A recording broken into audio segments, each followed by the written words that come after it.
Bonjour à tous, j'espère que vous allez bien. Moi, Kelmi Saleha et mes collègues Lataramani, Farsarat, Hlati Tania Noriem et Hadj Ben Fatima Imen allons vous présenter notre exposé sur analyse de risque des dispositifs médicaux, exigences et normes. On a commencé par vous présenter le plan de travail. Premièrement, l'introduction. Deuxièmement, exigences réglementaires. Troisièmement, normes et méthodes. Quatrièmement, étude de cas. Et cinquièmement, la conclusion. Bonjour à tous. Commençons d'abord par l'introduction. Dans le domaine de la santé, la gestion des risques liés aux dispositifs médicaux est essentielle pour garantir leur fiabilité et leur sécurité. Qu'ils soient simples ou complexes, ces dispositifs doivent être évalués rigoureusement en conformité avec des réglementations strictes, comme le règlement UE 2017-745 ou la norme FDA 21 CFR par 820, ainsi que des normes internationales comme l'ISO 14971. Ce travail examine le cadre réglementaire, les normes, les étapes de l'analyse de risque, les stratégies de maîtrise et l'importance de la surveillance post-commercialisation pour assurer la sécurité continue des dispositifs. Deuxièmement, contexte réglementaire. La gestion des risques dispositifs médicaux doit répondre à plusieurs cadres réglementaires internationaux en Europe. Le règlement 2017-745 exige une évaluation continue des risques et recommande l'application de la norme ISO 14971 en États-Unis. Le FDA impose via la réglementation 21 CFR part 820 une gestion de la qualité incluante. Le contrôle des risques. D'autres pays comme le Japon, Canada ou l'Australie ont des exigences similaires, sauf basées sur l'ISO 14071. L'INDRF ouvre à harmoniser ces réglementations au niveau mondial. Je suis notre présentateur Hadj Ben Fatima Imen. 3. Normes et méthodologie d'analyse des risques. A. Norme ISO. Analyse des risques appliqués aux dispositifs médicaux et encadrée principalement par les normes ISO 14971. Intitulé Dispositifs médicaux, application de la gestion des risques aux dispositifs médicaux. Cette norme internationale fournit un cadre saturé pour identifier les dangers associés à l'utilisation de dispositifs médicaux, estimer et évaluer les risques, les maîtriser puis surveiller l'efficacité de cette maîtrise. La norme ISO 14971 repose sur plusieurs étapes clés. Il y a 5 étapes principales. Première étape, il y a identification des dangers, puis estimation des risques, puis évaluation du risque, puis maîtrise du risque, puis surveillance. Cette norme est harmonisée avec les exigences réglementaires européennes et essentielle dans le processus de marquage CE des dispositifs médicaux.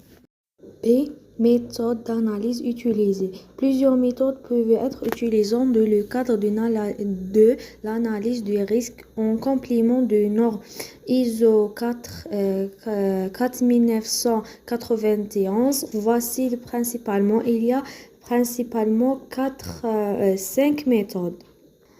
Première méthode, c'est AMDEC, analyse des modes de défiance, de leurs effets et leur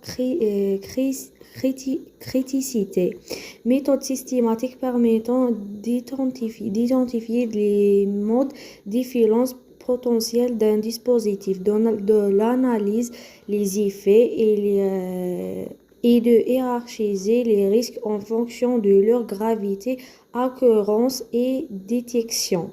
Deuxième méthode, c'est analyse de type what if.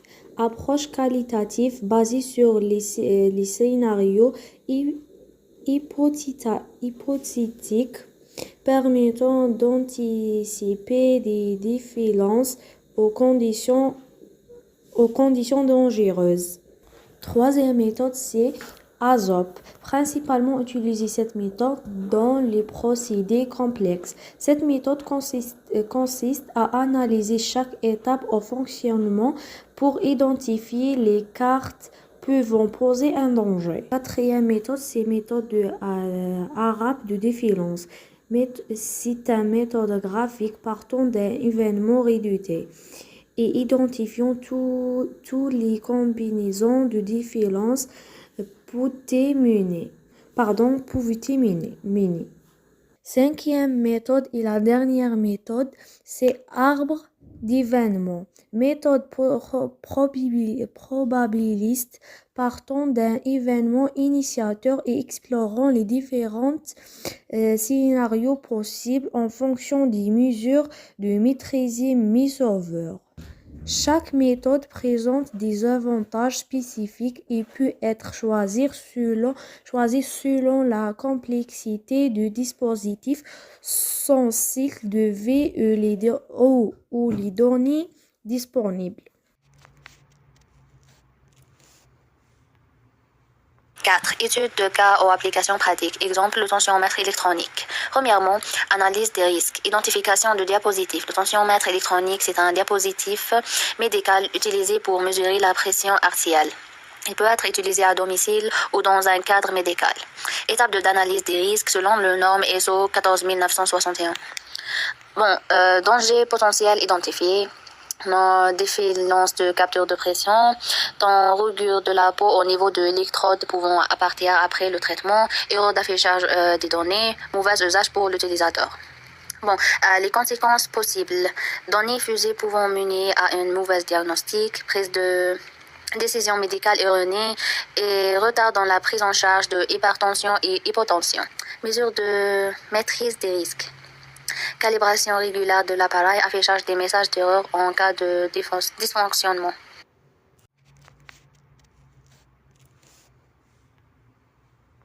Étude de cas ou applications pratiques. Exemple, le tensiomètre électronique. Premièrement, analyse des risques. Identification de diapositif. Le tensiomètre électronique, c'est un diapositif médical utilisé pour mesurer la pression artérielle.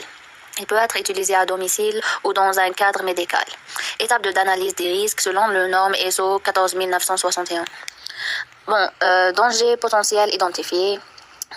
Défaillance de capture de pression, rougure de la peau au niveau de l'électrode pouvant apparaître après le traitement, erreur d'affichage des données, mauvais usage pour l'utilisateur.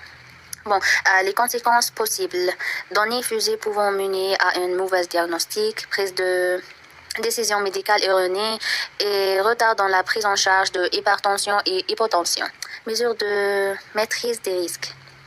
Calibration régulière de l'appareil, affichage des messages d'erreur en cas de dysfonctionnement.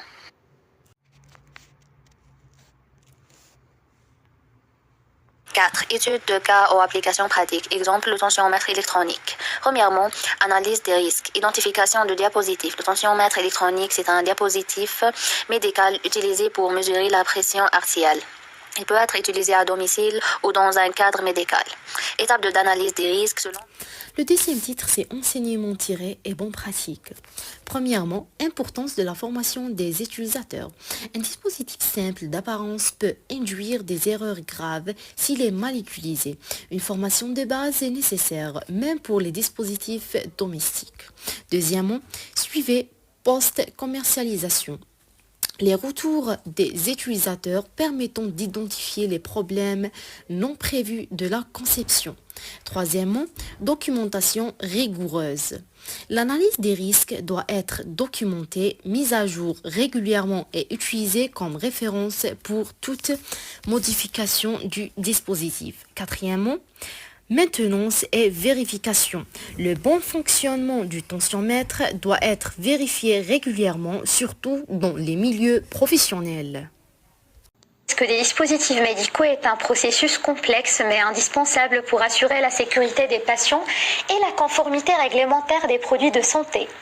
Elle s'appuie sur une approche méthodique qui commence dès les premières étapes de conception et qui se poursuit tout au long du cycle de vie de dispositifs.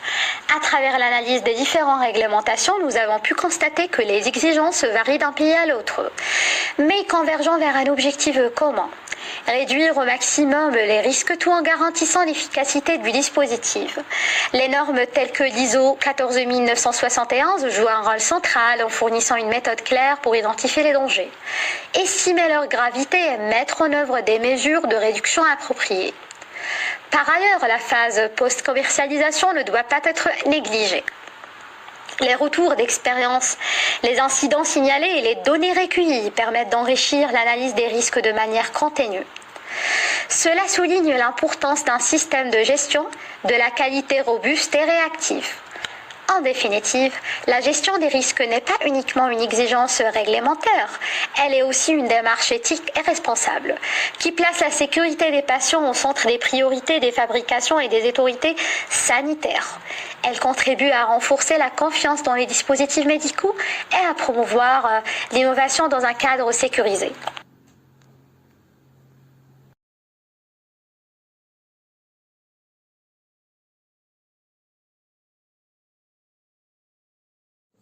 Et merci pour votre attention.